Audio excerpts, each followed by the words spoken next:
Replace हो गया था, वैल्यू से हो गया था, इसलिए वो सिकल जैसी आरबीसीज बन रही थी, क्वालिटी गलत बन रही थी हीमोग्लोबिन की, इसलिए प्रॉब्लम हो रही थी। यहाँ पे क्वांटिटी खत्म हो रही है, क्वांटिटी बन ही नहीं रही है, तो हीमोग्लोबिन के मॉलिक्यूल कम बनेंगे तो आरबीसी अपने आप ही क्यों, क्योंकि अगर ये जीन डिलीट हो गए यहाँ से क्रोमोसोम में से, ये जीन डिलीट हो गए तो अल्फा ग्लोबिन चेन ही नहीं बनेंगे, जब ये नहीं बनेगी तो हीमोग्लोबिन का मॉलिक्यूल नहीं बनेगा, ये नहीं बनेगा तो आरबीसी का शेप सही नहीं होगा, आरबीसी सही ढंग से नहीं बनेगी तो एनीमिया उस पर्सन को होना ही है। तो यहाँ पे क्वांटिटी कम हो रही है, वहां पे क्वालिटी खराब हो रही थी, किसमें, sickle cell anaemia. This is how we need to write that answer, ठीक है। तो इस टाइप से ये ऑटोसोमल रिसेसिव डिसऑर्डर है, जीन आर डिलीटेड और they have a mutation, chromosome कौन कौन से इन्वॉल्व है, 16 एंड 11, वैसे ही मैंने लिखा है, ये 16 वो 11। फिर इसमें होता क्या है, एबनॉर्मल हीमोग्लोबिन मॉलिक्यूल बनता है, और नॉर्मल हीमोग्लोबिन मॉलिक्यूल में क्या होता है, 2 अल्फा और 2 बीटा चेन होती है, ये 2 अल्फा और 2 बीटा चेन दिख रही है, आयरन मॉलिक्यूल्स दिख रहे हैं, आयरन के साथ ऑक्सीजन कंबाइन हो, this is how hemoglobin is transferring carry that oxygen.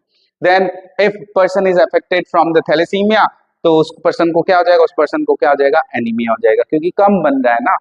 Haemoglobin. फिर फ्यूअर, जैसे मैंने लिखा है, few haemoglobin molecules will form. Thalassaemia के टाइप्स की बात करते हैं, there are 2 thalassaemia, alpha thalassaemia and beta thalassaemia. Alpha thalassaemia आप देखोगे,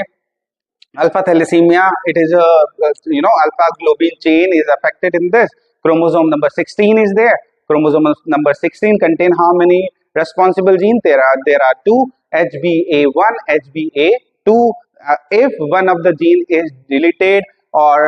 4 जो जीन्स प्रेजेंट है क्रोमोसोम पे उसमें से कोई डिलीट हो रहा है, तो जितने ज्यादा जीन्स में प्रॉब्लम होगी उतना कम हीमोग्लोबिन मॉलिक्यूल बनने वाला है, उतनी कम अल्फा ग्लोबिन चेन बनने वाली है।